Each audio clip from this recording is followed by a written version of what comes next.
Go ahead and get started if everyone's ready. You feeling good, Kristen? All right, good. Good evening. Welcome to our Meet the Candidates webinar for FIMU Foundation. I just want to thank you for joining us tonight. This is our first ever live video webinar. We're thrilled that so far, fingers crossed, the technology seems to be working, so thank you for joining us. You will be seeing the candidates in just a moment. And this is a new communication tool for us. We're excited to share it with you this evening.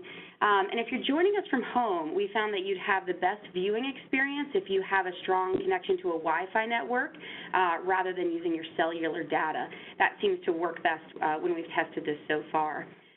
We spent the last few weeks conducting numerous technology checks ourselves, and we've been testing this platform with the candidates to make sure that everyone felt comfortable here, and we wanted to ensure its effectiveness. So we ask that you're patient with us as we try to work through any potential issues with the live video feed. We'll be turning the candidates' video on and off, so it might take just a few seconds for their pictures to reappear.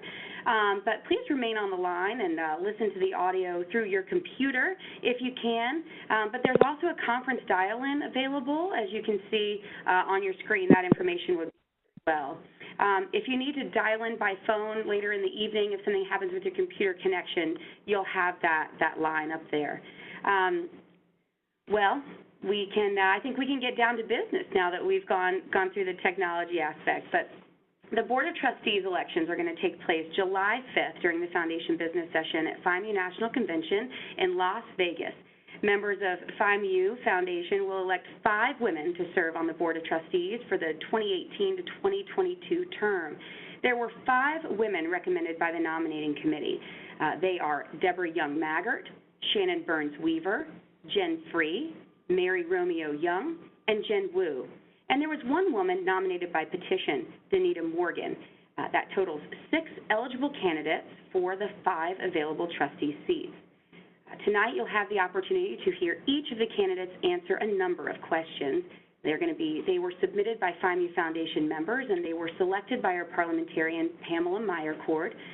But before we get started, I'd like to hand it over to the candidates to introduce themselves.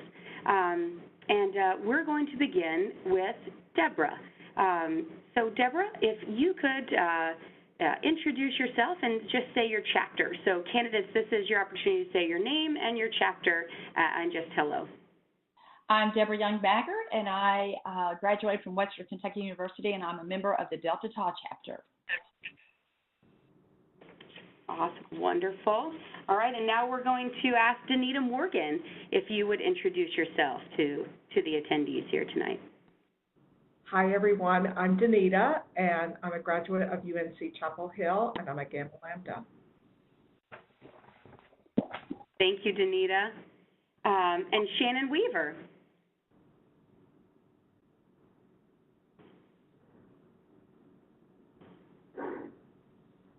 Hi, everyone. My name is Shannon Weaver. I'm a graduate of Purdue University and a member of Delta Epsilon. Thank you, Shannon. And Jen Free. Hello, everyone. Jen Free from the Kappa Nu chapter at Lambeth University. Thanks, Jen. Mary Young. Hey, everybody. I'm Mary Young. I'm from the Alpha Zeta chapter at the University of Alabama. Nice. And Jen Wu, if you'd introduce yourself. Good evening, everyone. This is Jen Wu. I'm from the Kappa Omicron chapter and graduated from Armstrong State University. Thank you, Jen. Well, now I'm going to hand it over to Pam. Pam Meyercord is going to review how the questions and answer format will work tonight, and I want to give her an opportunity to explain how things will run to kick off. So, Pam, thank you so much for your willingness to partner with us on this effort, and thanks for being with us. Well, it's a pleasure. It's exciting for me, too, to try this new way of doing something, so I'm glad for this opportunity. I serve as the parliamentarian for both the fraternity and for the foundation. Beth, Chris, and Angie reached out to me a few months ago advising me about the Foundation Board of Trustees elections and how to handle those. And it was clear that the number one priority was to determine a fair and equitable process that would allow for members and candidates alike to share their voices prior to the election on July the 5th. And since there's a 2-hour time constraint for the business session of the foundation meeting, the recommendation was made to host a Meet the Candidate webinar and in-person meet and greet prior to the foundation business session so that members could ask questions and get to know the candidates a little bit better.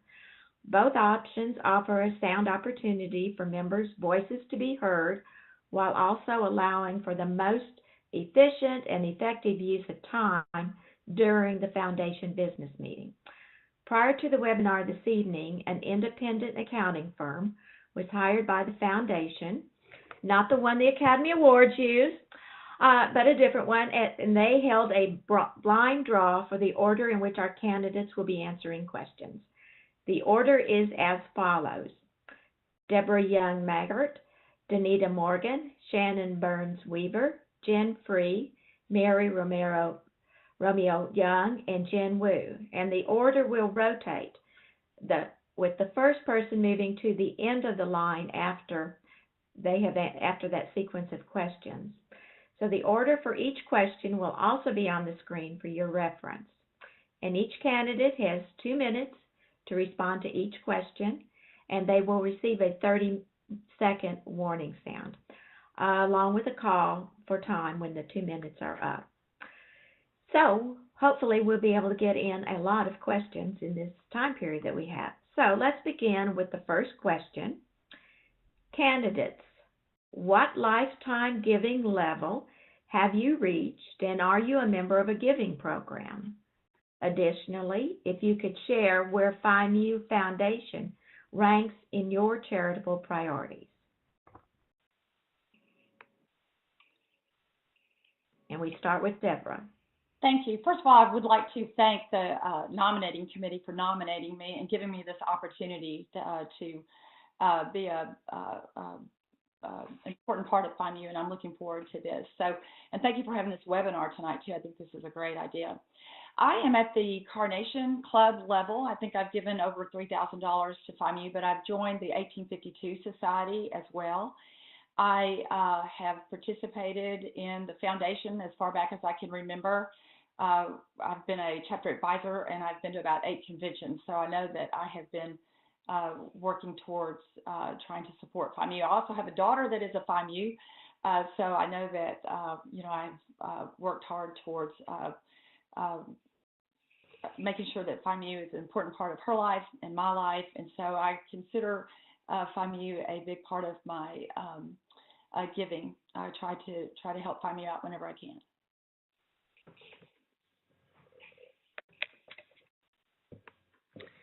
Thank you, Deborah. The next to respond will be Danita Morgan. And Danita, your time starts now. Hi, everyone. And Pam, thank you, and thank you for that question.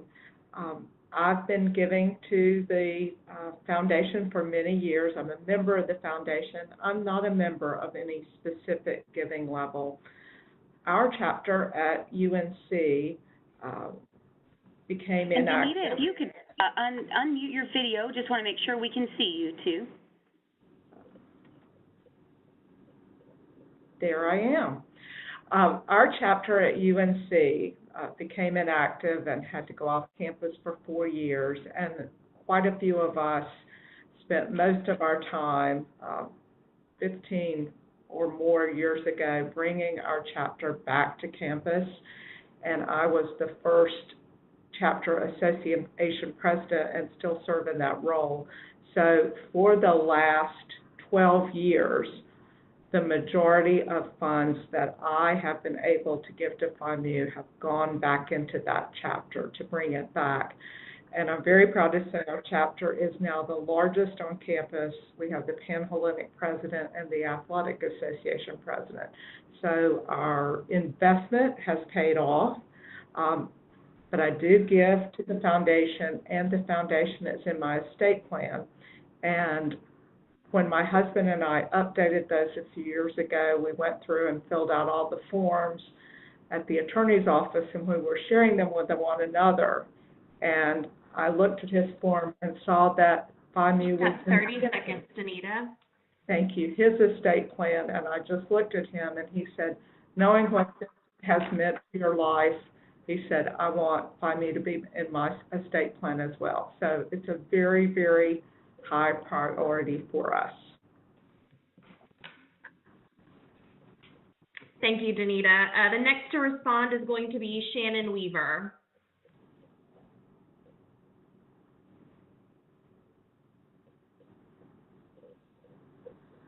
Hi, good evening.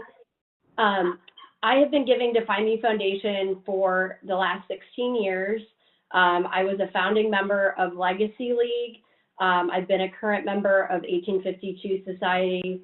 I have been a supporter of M3 and the Day of Giving.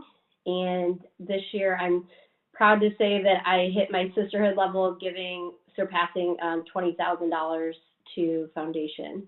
And the second part of the question I noticed was sharing where Foundation ranks in terms of my personal charitable giving. And it right now, I think, is tied for second behind my church that I tithe to. Thank you, Shannon. Thanks. Next up, we have Jen Free.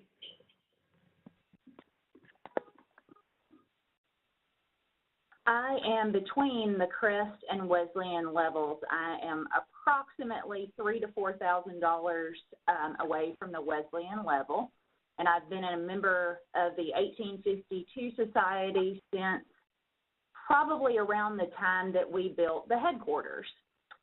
Right now, FIMU is number one in my contributions, along with my church. They are tied for number one. Thank you, Jen. Next up, we have Mary Young. Right now, my lifetime giving level is at the Crest level. That was 2 years ago, so I'm a little above that right now. Additionally, I would like to let you know that I have always been a member of the foundation for many, many years and been an active participant and giver. I strongly believe in all the programs that the foundation supports. Recently, I just did the large contribution to the Alpha Zeta House since I was the capital campaign chair there. So I dropped back on some of my giving to FIMU, but I just recently finished my long pledge to the Alpha Zeta Chapter House, and so I am a member of the 1852 Society, and FIMU ranks number one in my charitable giving, along with my church also. Thank you, Mary. Next, we have Jen Wu. Hi, can you hear me? Perfect, Jen. Okay, thanks, Jesse. I am currently at the foundation level of giving. I've been a member of foundation. I'm not even sure how far back that goes, but one of my first memories of being involved with the foundation and learning how important it was to give was actually And Jen, if you can unmute yourself so we can see you too. We can hear you, Jen, just can't see your video. Now? Is it good? Let's see. Not yet. Oh, there you go. Yeah. And I've paused your time, Jen, so you can go ahead and continue. All right, wonderful. One of my first memories of understanding how important it was to give to FIMU was actually a graduate counselor training that Shelley McCarty did for us. And the first thing that she told me was to put on some lipstick. And the second thing that she told me was to just give consistently each year, no matter how large or how small, even if you could only give $5 a year. So that has been something that has always stuck with me. So I'm currently at the foundation level. I also was a founding member of the Legacy League level of giving, and I'm currently a member of the 1852 Society.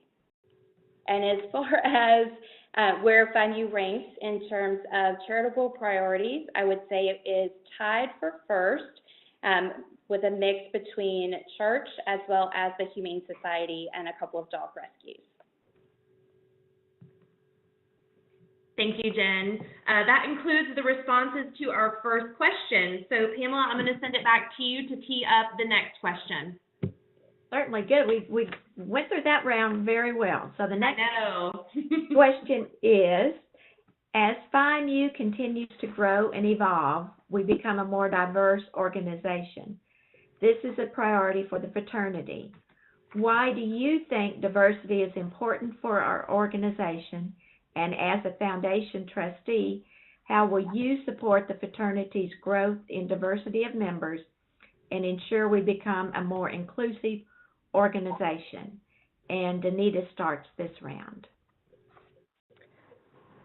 Thank you. As I work so closely and have really for the last 12 years with the collegians at Chapel Hill, it's been a real reminder to me of how important diversity is to our chapter, how important it has been to their success. Again, them being the largest chapter on campus and holding many, many major campus-wide leadership roles. We have diverse races, ethnicities, backgrounds, and it's our strength. It's our chapter strength in our alumni and our leadership of the Gamma Lambda Chapter Association.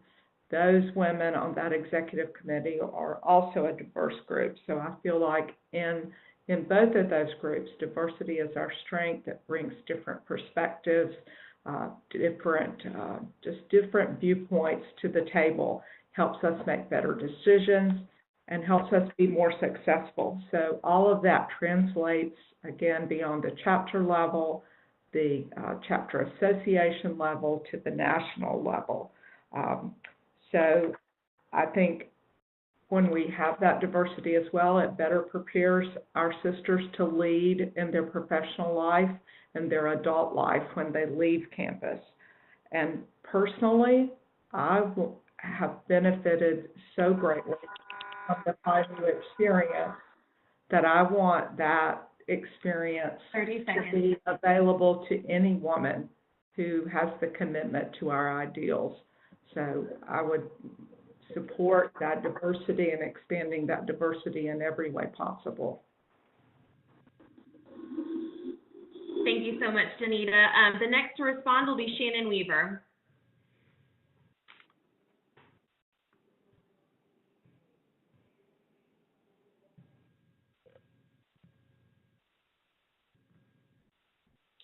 Hi. The reason that I believe diversity is important is because I think that everyone comes to the table from a different walk of life and a different perspective and lens and how they view the world, society. I think diversity brings new ideas. It brings things that you just wouldn't even be able to think of because maybe you just come from a totally different background. And I know me personally, when I joined FIMU as a collegian, there were so many different people that, I lived with. And by the end of my time at Purdue, I found myself becoming best friends with people that maybe on the surface I never would have become friends with otherwise. And so I just think that that's super important. As Danita also mentioned, in preparation for, collegians to go into the real world, and for myself personally, it prepared me professionally. So, because you're going to have to work with all different types of people throughout your life. And, I think that I've always learned something from, being around different groups of people that, maybe look at things differently than I do. As far as how would I support the fraternity's growth in diversity, I pledged an oath when I became a member of FIMU to, uphold the values and policies of the fraternity, and as a trustee would be doing the same.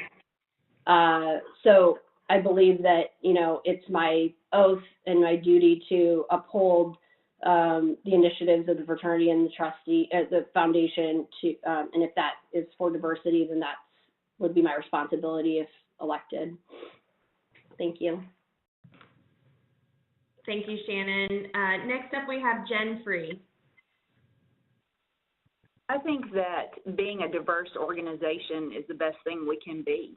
We learn from people based upon their experiences, their background, their stories, and that makes us well-rounded. that makes us citizens that everyone wants to be like and strives to be like.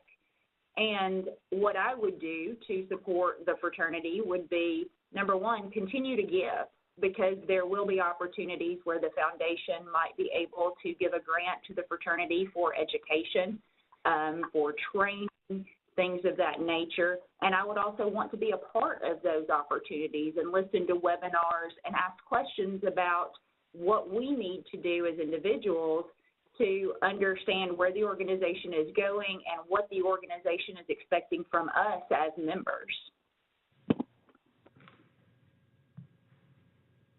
Thank you, Jen. Next to respond will be Mary Young. Hey, everybody. Coming from a membership background, diversity and inclusion is so extremely important to our organization. It helps us grow and become closer with different types of people, and as everyone has already said, it really makes us a better and stronger organization. When we learn from others from differing backgrounds, it just enhances what FIMU has to offer for others and makes us just a much better and stronger sorority. As far as what would I do and how could I help with inclusion and with diversity, I currently serve as the membership advisor for the Alpha Mu chapter at Auburn, and I am continuously speaking to them about inclusion and being diverse, and I also work with several other chapters too, where we constantly are trying to be more inclusive and more diverse in everything that we do. I think diversity and inclusion are so important to FIMU because it reflects the world around us. It's the world that we live in. And we must accept others as they are and love them for all that they have to bring to us. Thank you, Mary. Next, we have Jen Wu. Thank you. Diversity is important to our fraternity. You know, I'm going to kind of use a little bit of what Shannon said, talking about that oath of allegiance that we all took and striving to uphold that ideal of noble womanhood. I think along that path that we really can't grow to achieve that goal unless we are embracing the people around us. And the people around us are a very diverse society. Our campuses are diverse, our communities are diverse, and without that level of inclusion, we really shut ourselves off from a lot of opportunities to grow and to experience, to become everything that we possibly can.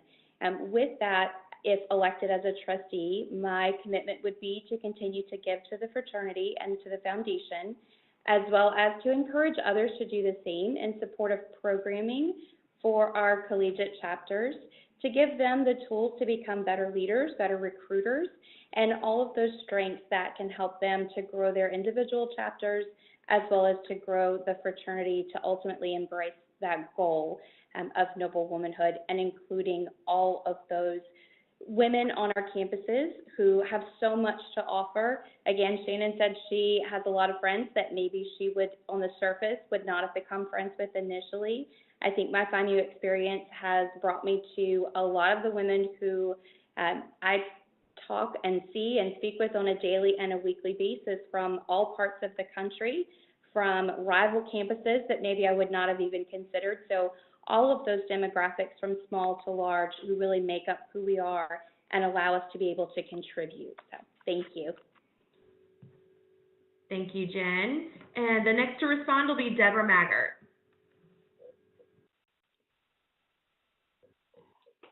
I think that it's very important that we continue to teach our women the importance of inclusion and diversity, because they're going to need those skills when they get out in the job market. They're going to need to understand how important that is. So we have a great opportunity to help them with that, to prepare them for their future. I work at a law firm that has a department devoted to diversity and inclusion, and we have an award-winning program that's really outstanding.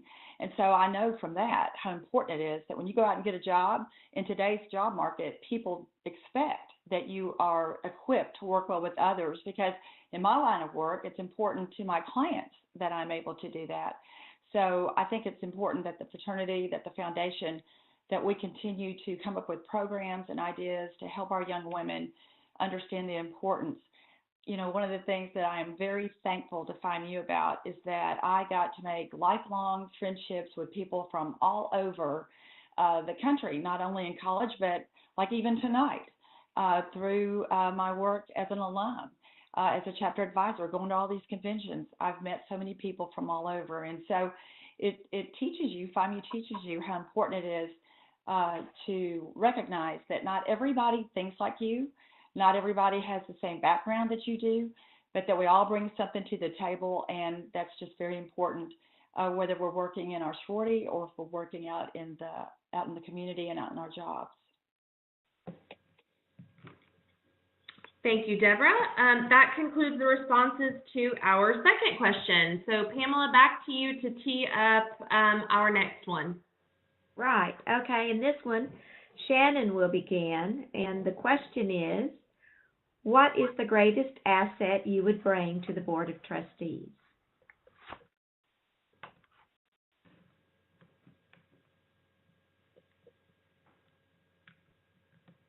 Well, I believe that my greatest asset would be my experience.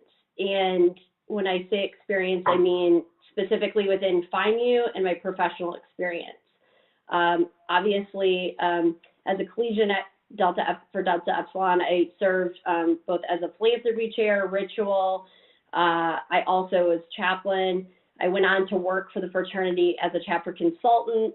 I was treasurer and president of an alumni chapter. I served as an area officer for the alumni side, and then was chapter advisor for Purdue for 4 years.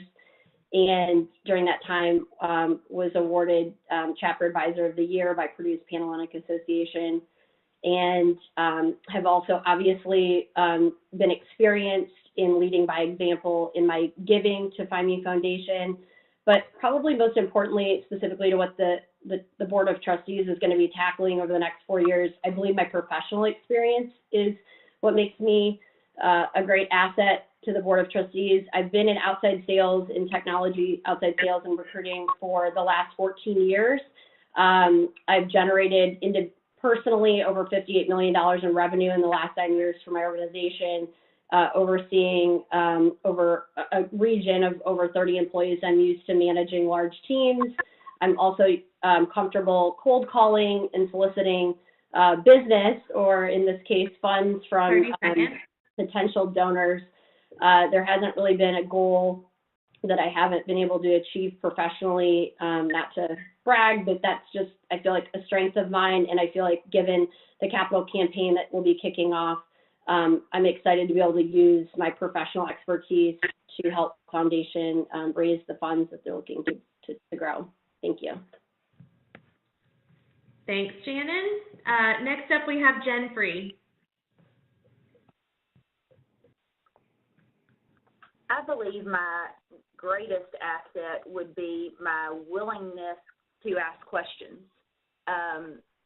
Currently, as a member of the Board of Trustees, we review documents, we question things a lot, and because of what I do for a living, I tend to question people a lot, and it gives me the opportunity to think things through, think why I should vote this way or that way, why this is in the best interest of the foundation or this is not in the best interest of the foundation.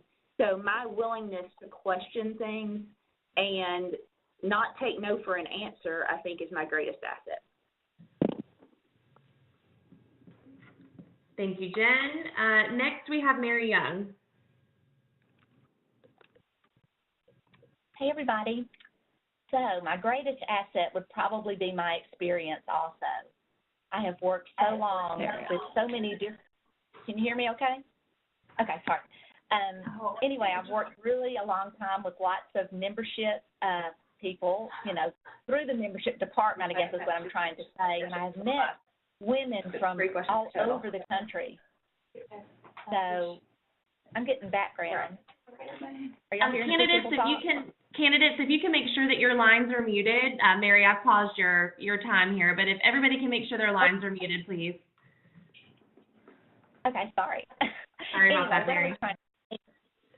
what I was trying to say is that through working in the membership department, I have met so many women throughout the country who are now young alumni and some, a lot who are still in the college chapters, that I feel like I could really make a positive difference and set a great example of how they should give to the foundation and to help us with our mission. Also, I've served on so many different boards. I currently serve on the ARC of Tuscaloosa, that's the Association of Retarded Citizens, and have for many years. We raise funds for our clients that come and learn how to have life skills there at the ARC.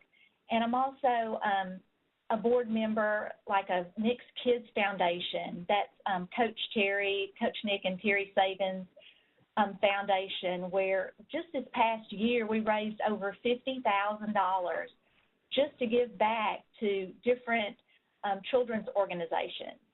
But probably the greatest asset that I have to bring is that I was the capital campaign chairman for FIMU at the University of Alabama to build the new Alpha Zeta house, which we have just gone through that whole process. The house is 2 years old, and I love to raise money. I love to call people and encourage people and talk to them about why they should give. I also feel like... Time, Mary. I'm sorry. That's okay. So that was time, or that was 30 seconds? It was time. I'm sorry. The 30 seconds was muted on my end. I apologize. Okay, no problem. Thank you. All right. Next we have Jen Wu. I think the greatest asset that I could bring to the Board of Trustees would really just be my belief and faith in the mission of the fraternity, of everything that we have done over the years and everything that we are trying to do to bring the best membership experience to the women in our, not only in our collegiate chapters and our campuses across the country, but also to our alumni members. Through that passion for FIMU, I would be honored to use my experience in professional hospitality management for any event planning, as well as project management and any leadership development. I was lucky enough to serve the fraternity as an area and national officer for a number of years, and have really just treasured that experience of being able to travel to so many different locations, meet with so many different types of women, and be on different types of campuses to help present that experience and to help grow those opportunities for those women. Just like Jen, I question things a lot. I am not a lawyer, although sometimes I think with my affinity for crime TV and trying to get to the root of problems and solve things that maybe I should have pursued that path, but I think it's always good to question and to be able to have those conversations, and I think a lot of that comes from your overall commitment to the organization and the belief that we can be the best organization possible. Thank you. Thank you, Jen.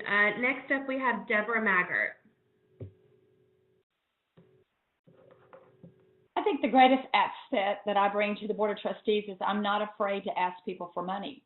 I have a career in raising money. I have worked in politics. I've worked in the nonprofit sector, and now I'm a lobbyist. So I understand what it means to figure out what somebody's goals are, what they care about when you want to talk to them about FIMU or anything that you're in for that matter. But I think that I bring that to the table, that I understand how to create relationships with people and understand what they want from the organization as a giver, what they'd like to see us do, that sort of thing. So I have a degree in advertising, but I also am getting my master's in conflict management and negotiation. So sometimes in organizations there's some conflict, and I think that I am uniquely qualified to help us if we ever have anything like that come up.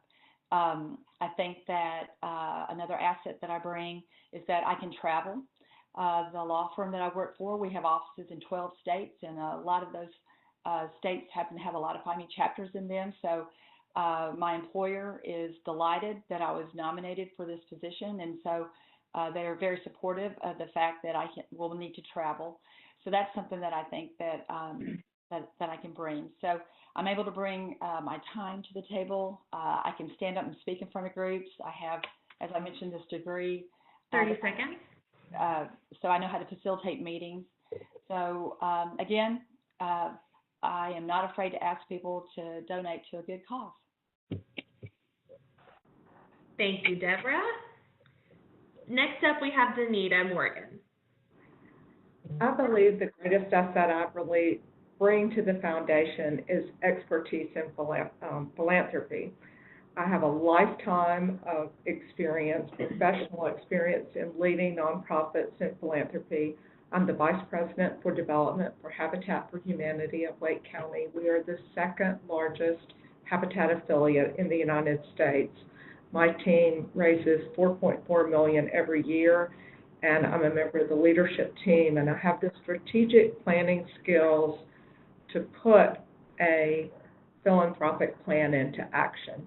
Our habitat has grown dramatically in the past 6 years, and I think the thing that it has really taught me is to dream big and then make the plan and execute the plan to make those dreams come true. I spend all my time in philanthropy. The largest volunteer job I've had over the past 2 years is chairing the capital campaign for my church, which is White Memorial Presbyterian, and we are one of the 10 largest Presbyterian churches in the country. Our goal for our campaign was $17.5 million, and we finished and broke ground on May 20th. We raised $20 million. In Phi Mu, I'm president of the Chapter Association, and as president, we started a program called Supporting Sisters, and we raise thousands of non-tax deductible dollars every year for our chapter, and that funds 8 programs to support our collegians. So again, I spend all my time in philanthropy, both professionally and in my volunteer life, and I would love to put that expertise to work for our sisterhood. Thank you, Danita. That concludes the responses to our third question. So back to Pamela to tee us up for the next. Good. We're moving right along. We So are. question, in order for Phi Mu to reach its potential as an organization, the fraternity and the foundation need to work collaboratively. As a board member, what will you do to promote a more effective working relationship between the two? And we'll start with Jen. What I would do to promote the effective working relationship between the two organizations is to possibly meet more with individuals of the National Council, because I think it only creates a better atmosphere. We have the opportunity and obligation to serve our members, and you can't serve our membership, it's a joint membership, as long as you meet your $50 obligation to be a foundation member. We have an obligation to you to do what is in the best interest of our joint membership. And I believe that more joint meetings, more communication between the organization, more understanding of what goals the fraternity will only help that relationship, and the fraternity understanding what the foundation goals are will help make it a more effective relationship where we can work together. Even though we have separate goals, our main goal is unifying the two organizations to create the absolute best group of women around. Thank you, Jen. Next, we have Mary Young.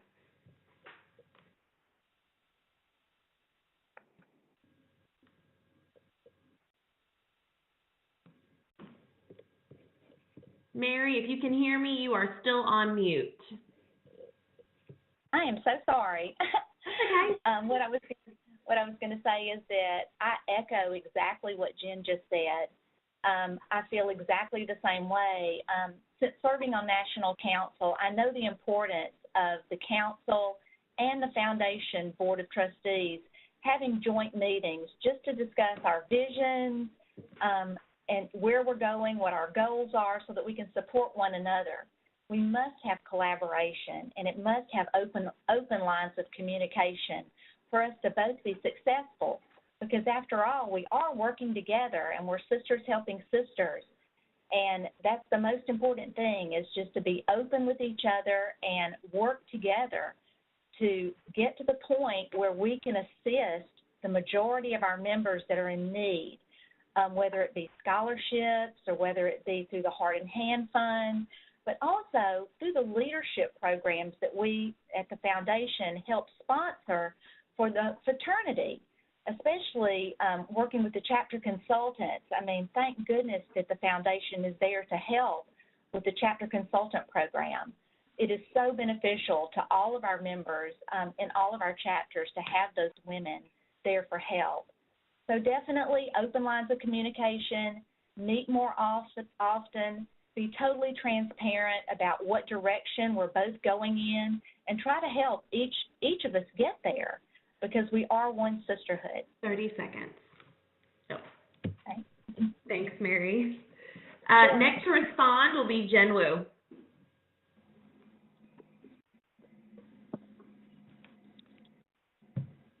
Thank you. I definitely agree with both Jen and Mary, and really just supporting the open lines of communication. I'm going to go back to one of the answers that Jen Free actually gave earlier, and that's to not be afraid to ask the difficult questions, to not be afraid to dig a little deeper and try to understand the root of whatever the circumstances may be, to be able to provide those best decisions that we can. With the Foundation's mission to support the membership of the fraternity as well as the mission of the fraternity, I would hope to be able to use my experience as a previous officer and member of National Council to really try to serve as a bridge between the two entities of the organization, and to hopefully be able to utilize that experience to better understand the needs of the fraternity, as well as being able to contribute to those conversations to make those decisions, to hopefully provide the best opportunities, again, that we can for our membership, whether it's at the collegiate or alumni base. Having a compassionate heart, being willing to put ourselves in someone else's shoes, as well as to just sometimes understand that I can respect an opinion without having to have the same opinion, and hopefully being able to foster that system of mutual respect for all of the women who may be around the table making a decision. Thanks, Jen. Next, we have Deborah Maggart. Well, first of all, we're all FIMUs, so we should try to do our best to communicate with one another and understand what the goals and the desires of the two bodies are. So I think I would use my skills that I've learned as in conflict management and how to facilitate a meeting with everyone. I don't know how the two groups get together at the beginning after a convention, after the new people are put in place. I don't know how that is set up at the time, but definitely I think we would get together and try to figure out what everyone's below the line issue is, what every single person on this foundation board and the council, what each one of us thinks is important, and how we want to get to where we decide we want to go as a group. So talking things over with each other, making sure that we communicate with one another.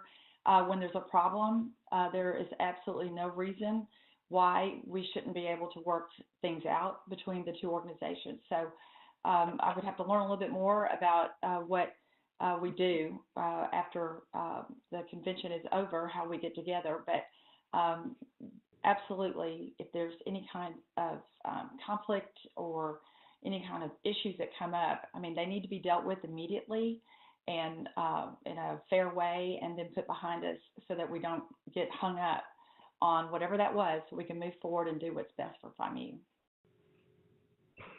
Thank you, Deborah. Next, we have Danita Morgan.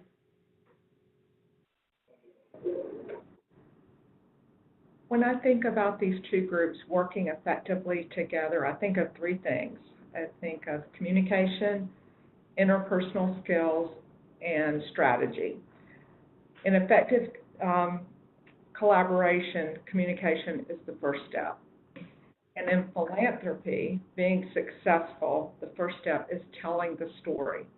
So I think as we communicate between the two groups, we begin on the foundation by listening and learning from the fraternity, and then being able to tell the story of what these leadership programs, scholarship programs, other programs are doing for our collegians, and what is the result. Why is the world better because of that? From an interpersonal standpoint, I think taking the time to really get to know one another is so important. Someone mentioned meeting more. Whatever we can do to get to know one another on a personal level is so important. And my personal mantra with regard to that is to meet people where they are and start there. Then from a strategic standpoint, to really have a clear understanding of both strategic plans, and within those plans, what are our shared goals? And I think the last 12 or more years that I've had on the ground with our collegiate chapter has given me a perspective that will really help me help both groups move forward. Thank you, Danita. Next, we have Shannon Weaver.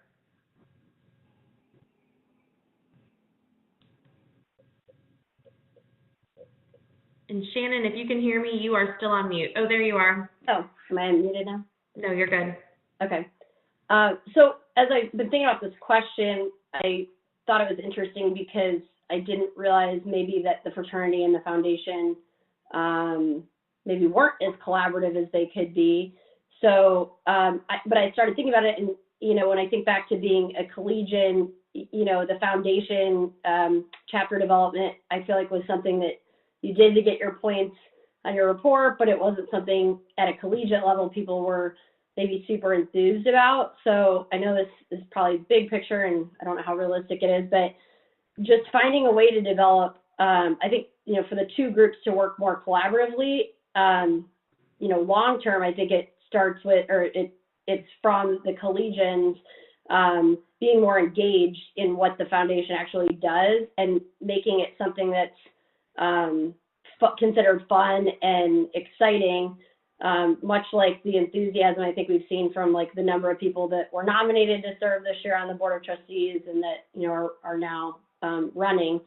I think that it starts there, because if you can get collegians and the fraternity members excited about what foundations and feeling like they're actually a part of it, so maybe developing some sort of program involving collegians so that the fraternity and the foundation have to collaborate and have maybe a bigger group of people working together.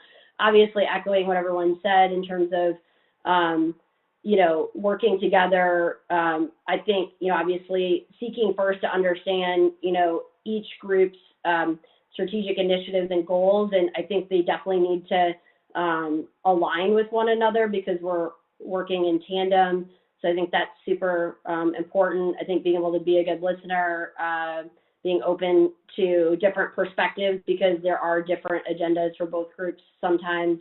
And time is up, Shannon. I'm sorry. Yeah. All right, and that wraps up responses to that question. Pamela, back to you for our next one. And the next question. So, in what ways have you volunteered for Find You Foundation and Find You Fraternity on the local, area, and national levels? And this time we start with Mary. Okay, I'll try to talk fast. As far as Find You Foundation, I've been a long-time volunteer there. I've served as part of the nominating committee one time, and I was the very first chairman of the Legacy League. And at that first convention, I got 46 people in one day to join Legacy League. So $46,000 in one day. That was amazing. I currently serve on a foundation philanthropy committee. I'm the Delta Area Collegiate Philanthropy Manager. So I work with all the chapters in the Delta area on their philanthropic endeavors. As far as volunteering for the fraternity, served on national council. I've been the national membership director. I've been a area membership director, area membership coordinator. Locally, I've served the alumni chapter as president, as vice president, treasurer. I've been an advisor. I think I've held almost every advisory position for the Alpha Zeta chapter. And also, as I mentioned earlier, I am the membership advisor at Auburn right now at Alpha Mu. And I also served as Panhellenic advisor for Montevallo 1 year for Kappa Chi chapter. So many different things. I mean, in so many different areas that I've volunteered, and I've loved every one of them. And I just appreciate the opportunity that FIMU has given me to serve as a volunteer for them and just to be part of our amazing sisterhood and help others. Thanks. Thanks, Mary. Next up, Jen Wu.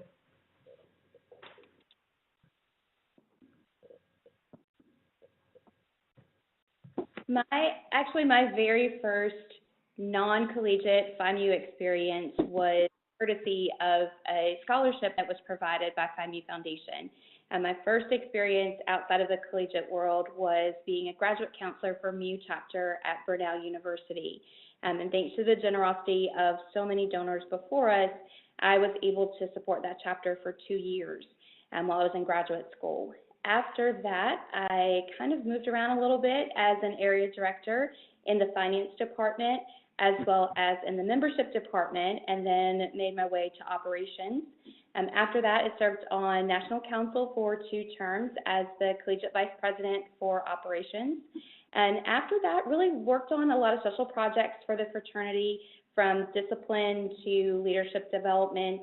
I also served on the ritual committee and am currently involved with the Charlotte Alumni chapter on a very small scale. I actually just managed some communication for an affinity group with that chapter, but have really just loved every moment of my FIMU experience, even the difficult moments, the discipline moments, those moments with chapters where it's a risk management visit.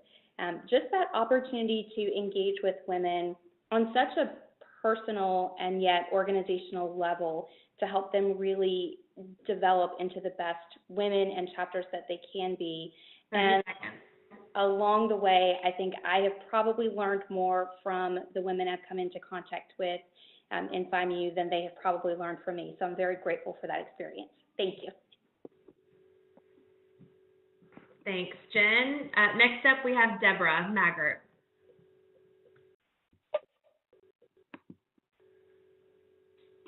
I became the chapter advisor at Delta Tau back in, I think it was 1992. Our chapter had gotten down to about 11 people, and we were able to reorganize our chapter, and today we have about 160 women in the Delta Tau chapter. So I very much enjoyed that experience. I think that was about 14 years that I served as a chapter advisor. And then, of course, I served on the Housing Corporation, and currently I'm the treasurer of our House Corporation right now.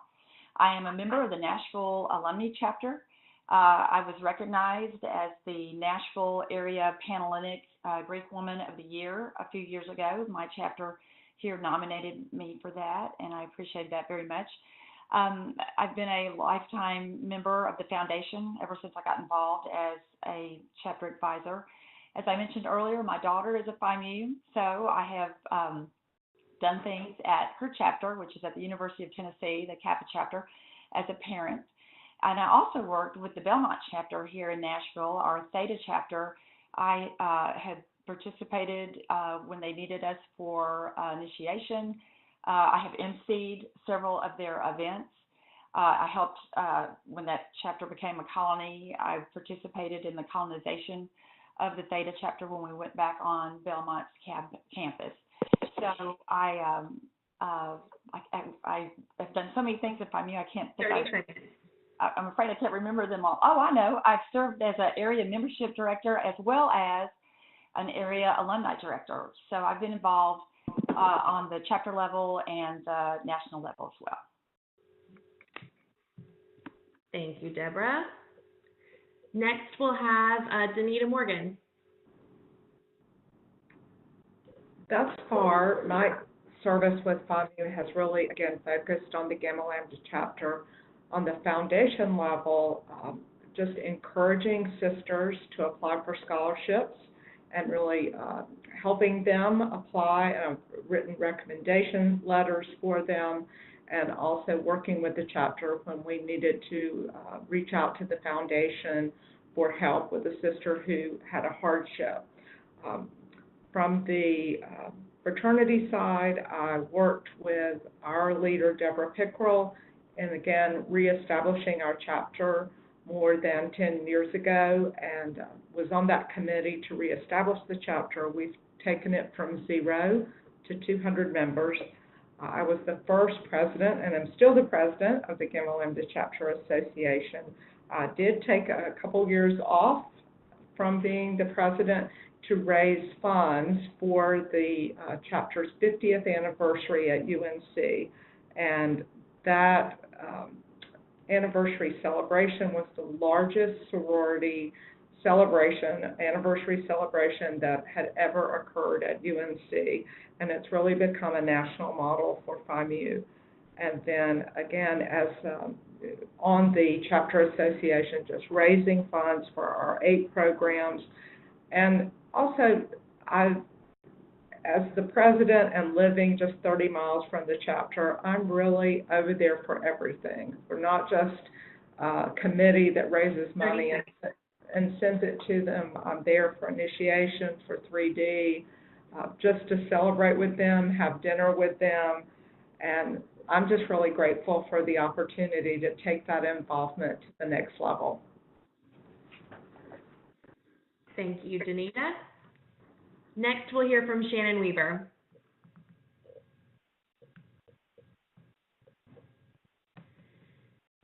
My volunteer experience with FIMU started as a collegian when I volunteered to give up a week of my Christmas break to help colonize Beta Eta at Miami of Ohio.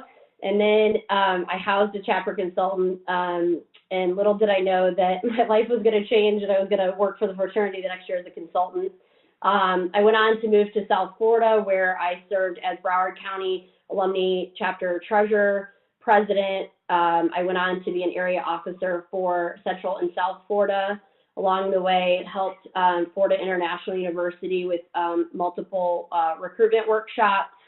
I then relocated for work to Chicago and was a member of the Chicago Alumni Chapter and assisted in Elmhurst colonization.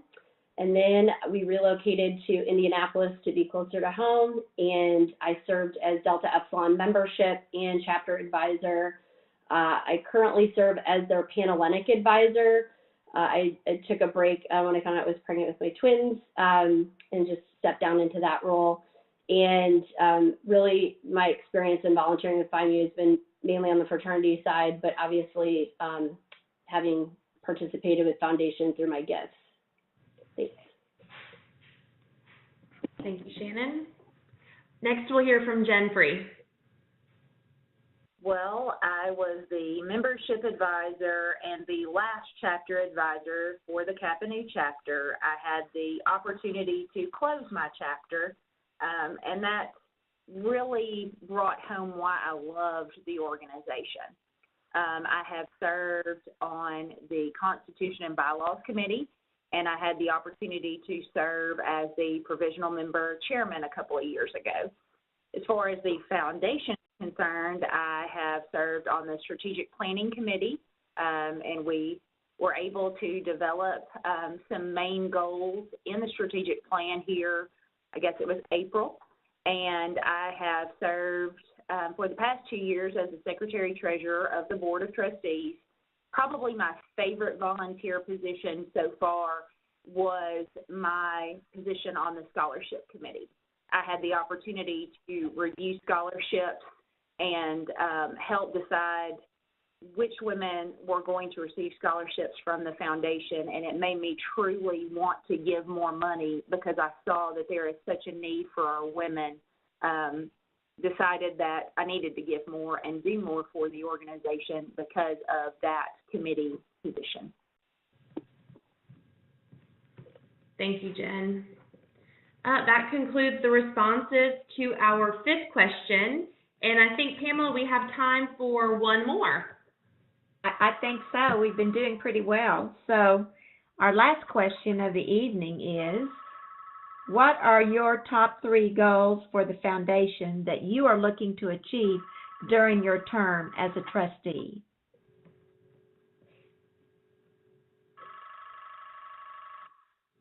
And we'll begin with Jen Wu on this question.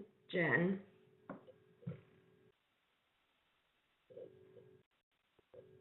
I think my top 3 goals would be, number 1, to help build and enhance the relationship with the fraternity. Again, just really working collaboratively with both of those organizations.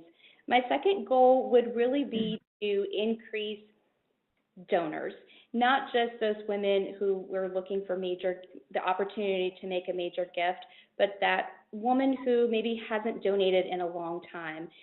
For me, going back to what Shelley McCarty told me years ago, was just to give consistently, no matter how large or how small. This is definitely a very personal goal for me. When my father was sick, I had to take a break from contributing to foundation, and that was something that was very difficult for me, but really needed to just sort of reorganize my priorities. In that time, it's a matter of understanding that the small gift is still a gift, and it's still coming from your heart, and it's still supporting the goals of the organization.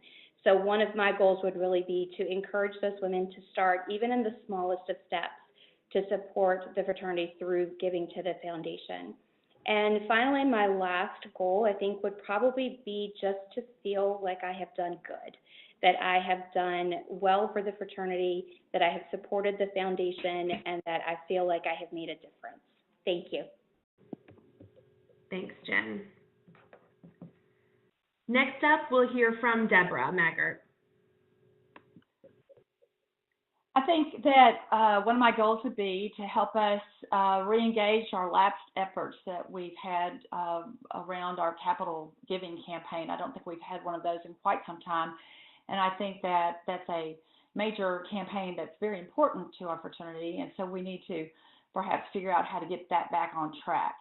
Another goal I would have would be to engage more of our young women in the foundation, to make them understand that just because they graduate, it doesn't mean FIMU is over, that they still have an opportunity to participate in FIMU and to help other people who come after them in FIMU. So I think getting our young women more engaged in the foundation. And then, of course, that would carry over to our older alumni as well. There are so many people that will say, I was a FIMU. And whenever I hear that, I always say, no, you are FIMU. And so I think it's very important that we try to engage more women at all levels in giving to the foundation and making them understand how important it is. Make people understand how much, or think about how much they appreciate or should appreciate what FIMU did for them. I know I appreciate what FIMU did for me. So I want to make sure that people understand that their FIMU experience, it doesn't end when they graduate. Thank you, Deborah. Next, we'll hear from Danita Morgan. My 3 goals for my work on the foundation would first be to help us excel in telling the FIMU story, because I think it is so compelling and so inspiring and will help the foundation succeed even more. Secondly, to use digital media to our best philanthropic advantage. In May, I graduated from a professional program in the UNC School of Journalism in Media and Technology, and it helped me upgrade my skills for my work, where I'm the VP for Development and Communications, but it has really already helped me in my philanthropy volunteer work and how I communicate with younger donors and how I communicate and use technology to communicate better with donors all across the spectrum. And the third goal would be to grow and build relationships with my sisters all across the country and involve more of them in the foundation. Thank you, Danita. Next will be Shannon Weaver.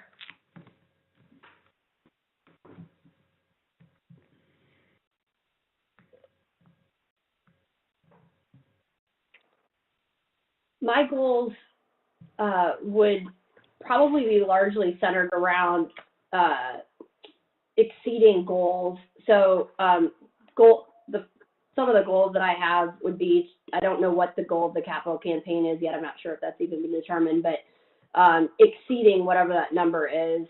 I would love to set a goal to try to grow the number of donors to the Find Me Foundation by 100%. I totally think that's doable with how many collegians we have and alumni that are just not giving anything. And to Jen's point, like giving something. Because once I think we can bring people into the fold, I didn't start as an 1852 member. I started giving at a much smaller level and grew that. So that's where it all starts, and people have to get plugged in and be included, I think, to see the full value, and then that makes people want to give more. I would like to see each giving level getting members of each of the giving levels to promote themselves essentially to the next level of giving. I think if we could get, 50 or 75% of those people to step up to the next level of giving, what an impact that would be.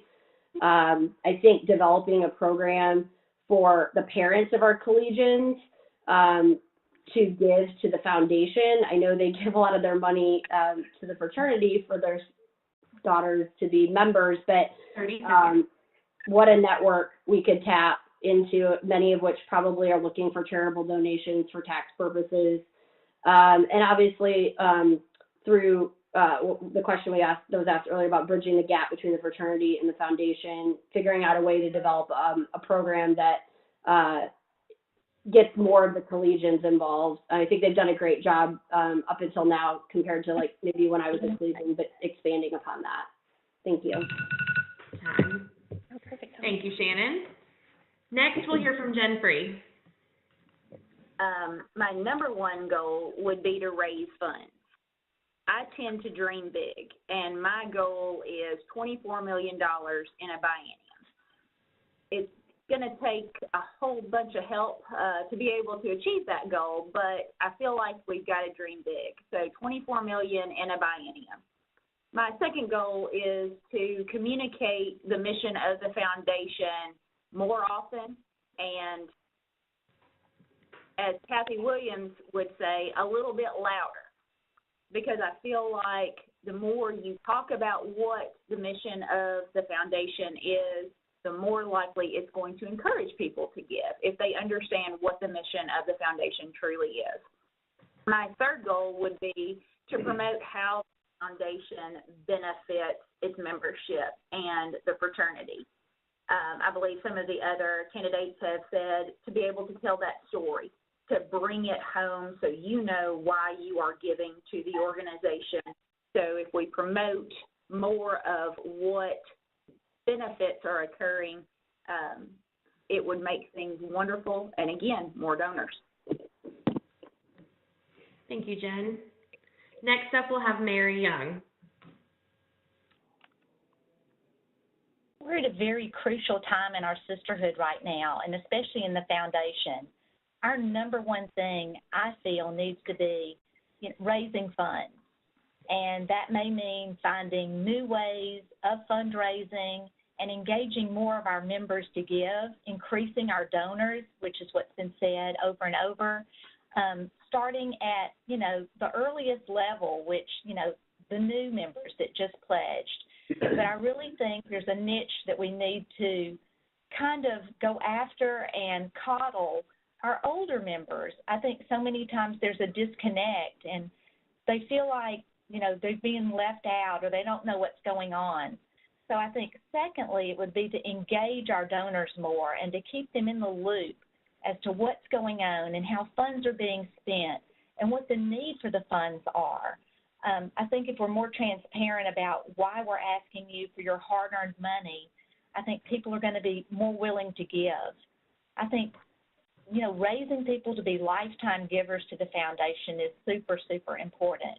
I know we're about to embark on a capital campaign, and we need to be open about how those funds are going to be spent, but we also need to encourage more and more donors to give. I think also the third thing would be working collaboratively with the fraternity. It's going to take all of us together to help benefit our members through raising funds. I would love to have enough funds to enable our alumni to go to leadership, programs and conferences, as well as our collegiate members to continue their leadership pursuits. Thank you, Mary. Sure. Well, that concludes our question and answer panel portion of the webinar for the evening. So now I'm going to hand it back over to Angie to wrap us up.